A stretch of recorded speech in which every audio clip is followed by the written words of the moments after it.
everyone, as you all know, this is Niharika Tiwari. So in this video we are going to discuss about the meaning of feedback and its importance.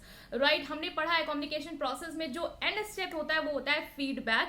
तो यहाँ पे हम detail में पढ़ने वाले हैं कि फीडबैक होता क्या है, उसकी मीनिंग क्या है, और साथ ही साथ हम यहाँ पे डिस्कस करेंगे कि इसकी इम्पोर्टेंस क्या है एक बिजनेस ऑर्गेनाइजेशन में या कहें बिजनेस कम्युनिकेशन में. Right, so without any further delay let's start this video. So now guys, we are going to discuss about the feedback meaning. As you know that in case of interpersonal communication क्या होता है जब दो या दो से ज़्यादा लोग इन्वॉल्व होते हैं कम्युनिकेशन सिस्टम में. इन शॉर्ट कहें टू वे कम्युनिकेशन. ठीक है, जैसे कि हमें पता है in one way communication sender ने अपनी बात रिसीवर को पहुंचाई और कम्युनिकेशन क्या हुआ, एंड हो गया. लेकिन जो टू वे कम्युनिकेशन होता है वहाँ पे ये भी कंपलसरी होता है कि जो रिसीवर है वो भी रिस्पॉन्स करे बैक टू द सेंडर. मतलब सेंडर ने जो अपनी बात कही है, जो मैसेज उसको कन्वे किया है, उसका रिस्पॉन्स रिसीवर को भी करना होता है. जब रिसीवर अपना रिस्पॉन्स दे देता है सेंडर को, तब वो कम्युनिकेशन प्रोसेस जो होता है वो कंप्लीट हो जाता है या कहें एंड हो जाता है. ठीक है, तो यहाँ पे क्या हो रहा है, यहाँ पे हम देख रहे हैं कि जो रिसीवर का रिस्पॉन्स है back to the sender is important, और इसे ही हम क्या कह देते हैं, फीडबैक. मतलब कि जो सेंडर ने अपना मैसेज सेंड किया है रिसीवर को, रिसीवर ने उस मैसेज को रिसीव किया, अंडरस्टैंड किया, उसके बाद जो वो रिस्पॉन्स सेंड करता है सेंडर को, उसे ही हम कहते हैं फीडबैक. राइट, सो ये हो गया आपका फीडबैक का मीनिंग कि फीडबैक होता क्या है. यहाँ पे हम डिस्कस करने वाले हैं इसके अलावा कि फीडबैक की इंपॉर्टेंस क्या है एक बिजनेस कम्युनिकेशन में या बिजनेस ऑर्गेनाइजेशन में कम्युनिकेशन सिस्टम में. राइट, सो उसे हम देख लेते हैं यहाँ पे. So now here we are starting with the first point, that is helps in problem solving. जो communication है आपका, जो receiver का feedback है communication system में, वो क्या करता है, हेल्प करता है किसी भी प्रॉब्लम को सॉल्व करने में. ऐसा आपको पता है यहाँ पे क्या हो रहा है कि रिसीवर का भी आप रिस्पॉन्स ले रहे हैं. आपने कोई बात कही तो रिसीवर ने भी उसका जो फीडबैक है उसका वो आपको दिया. तो यहाँ पे जो रिसीवर का फीडबैक आता है वो कहीं ना कहीं अगर कोई प्रॉब्लम से सिलसिले से आपने कुछ उससे इंक्वायरी की या उसने कुछ पूछा है तो वो उसमें हेल्प करता है उस प्रॉब्लम को सॉल्व करने में, क्योंकि जो भी वो इन्फॉर्मेशन प्रोवाइड कर रहा है रिसीवर, वो एक एविडेंस की तरह एक्ट करता है जो आपकी प्रॉब्लम को क्या करेगा, सॉल्व कर देगा. सपोज करें आपने अपने ही एम्प्लॉय से पूछा कि ये जो प्रोडक्ट है, जो रिस्पॉन्स अच्छा नहीं आ रहा है, प्रोडक्ट का मार्केट में कस्टमर नहीं दे रहे हैं, उसका रीजन क्या है. तो वहां पे आप जब ये डिस्कशन कर रहे हैं तब जो रिसीवर ने आपको रिस्पॉन्स दिया कि इसका रीजन सर ये है, तो अब आप क्या करेंगे, उनके उस रिस्पॉन्स के बेसिस पे ये जो प्रॉब्लम है कि जो आपको अच्छा रिस्पॉन्स नहीं मिल रहा है मार्केट से, उसको आप सॉल्व कर पाएंगे, क्योंकि वो इनकी इन्फॉर्मेशन जो है वो यहाँ पे एक आपके लिए एविडेंस की तरह हेल्प कर रही है, क्योंकि उन्हें पता है, प्रूफ है वो उनकी तरफ से कि ये चीज़ ऐसे हो रही है, इस वजह से आपका जो प्रोडक्ट है मार्केट में वो अच्छा परफॉर्म नहीं कर रहा है. तो यहाँ पे क्या हुआ, आपकी जो प्रॉब्लम है वो सॉल्व हो गई. तो फीडबैक क्या करता है, एक प्रॉब्लम सॉल्विंग प्रोसेस में हेल्प करता है, या कहे it serve as a basis for problem solving. Right, moving to a next here, that is democratic approach. Democratic approach मतलब क्या होता है, डेमोक्रेटिक, डेमोक्रेसी मतलब क्या, आपने फ्रीडम दे रखी है लोगों को कि वो क्या करें, बोल सकते हैं, अपना ओपिनियन रख सकते हैं. आपके ऑर्गेनाइजेशन में अगर आप रिसीवर का फीडबैक ले रहे हैं, अगर आप रिसीवर का रिस्पॉन्स ले रहे हैं, इसका मतलब ये है कि आपने जो रिसीवर को क्या कर रखा है, फ्रीडम दे रखी है कि वो अपना पॉइंट रखे, वो क्या कर रहे हैं, फ्री माहौल उनको मिल रहा है. तो ये क्या है, आपकी एक डेमोक्रेटिक अप्रोच है, ऑटोक्रेटिक अप्रोच नहीं है. ऑटोक्रेटिक में सिर्फ आप अपनी चला रहे हैं, आप आपने मैसेज दिया कि ये चीज़ ऐसे होनी है, बात खत्म. वहां पे वो अपना पॉइंट नहीं रख सकते कि सर ये प्रॉब्लम है तो हम ये काम ऐसे नहीं कर पाएंगे, या आप इस तरीके से करें तो बेटर रिजल्ट मिल सकते हैं. ठीक है, तो ये आपको याद रखना है कि फीडबैक की वजह से डेमोक्रेटिक अप्रोच भी आ जाती है आपके कम्युनिकेशन सिस्टम में, जो कि बहुत ही अच्छी है बिजनेस ऑर्गेनाइजेशन में.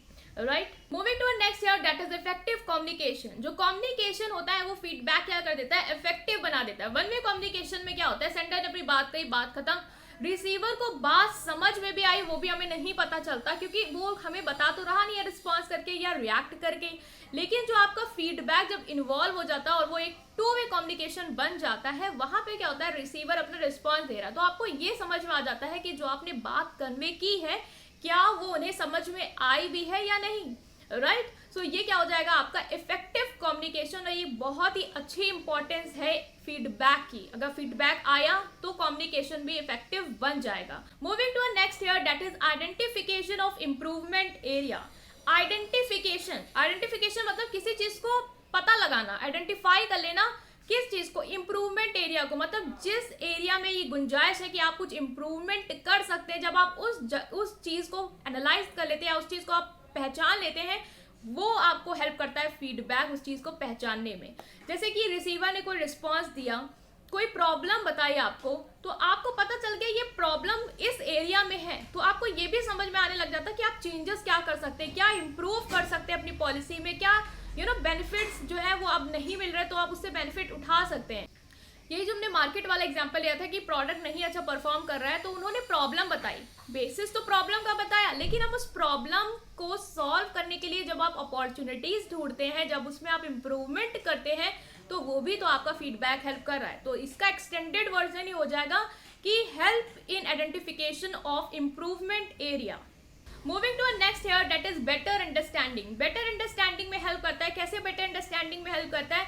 जब रिसीवर आपको अपना रिस्पॉन्स देता है, इन्फॉर्मेशन प्रोवाइड करता है, जिस भी टॉपिक से रिलेटेड आप उससे बात कर रहे हैं, तो वहां पे आप खुद का ही सिर्फ दिमाग नहीं लगा रहे हैं, आप सबको इन्वॉल्व कर रहे हैं, आप सबको इन्वॉल्व कर रहे हैं एक डिसीजन में। तो वहां पे क्या हो रहा है, बेटर अंडरस्टैंडिंग बैठती है, सब लोग अपना अपना ओपिनियन देते हैं, सब लोग इन्फॉर्मेशन को आपस में शेयर करते हैं, तो क्या हो रहा है, एक बेटर अंडरस्टैंडिंग आ रही है जो हेल्प करता है एक डिसीजन मेकर को कि फर्दर उसको क्या अपने डिसीजन लेने हैं और फर्दर उसे क्या क्या चेंजेस या इम्प्रूवमेंट या किस तरीके से अपने बिजनेस ऑर्गेनाइजेशन को रन करना है। तो ये भी एक फीडबैक का बहुत ही अच्छा बेनिफिट है, that is better understanding.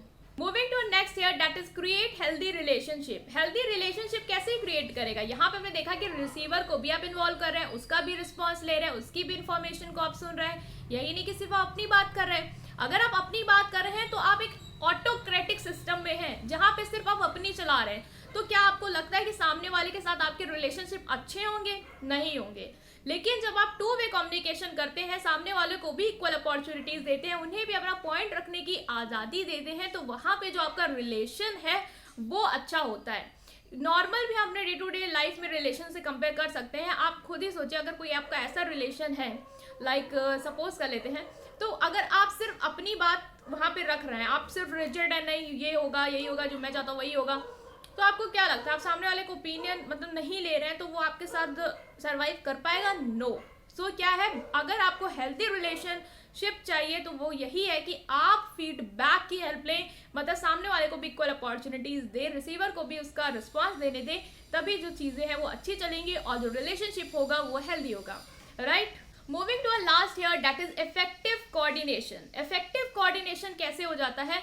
Feedback जो है वो इफेक्टिव कोऑर्डिनेशन में हेल्प करता है किसी भी ऑर्गेनाइजेशन में। एज आपको पता है, कोई भी डिसीजन लेते हैं यहाँ पे, तो हर डिपार्टमेंट को आप इन्वॉल्व करते हैं, हर डिपार्टमेंट अपने अपने ओपिनियन देता है, हर डिपार्टमेंट अपने अपने इन्फॉर्मेशन को शेयर करता है, और जहाँ पे हर डिपार्टमेंट आपस में कोऑर्डिनेट करके इन्फॉर्मेशन को शेयर करता है, डिसीजन को लेने में हेल्प करता है, वहां पे कोऑर्डिनेशन क्या होगा, अच्छा ही होगा, because they are working as a team, and when you act as a team, then the most important thing which comes out of it is coordination. You have to coordinate. Team वही होती है जो coordinate करे. If you are not coordinating, then definitely there will be no team.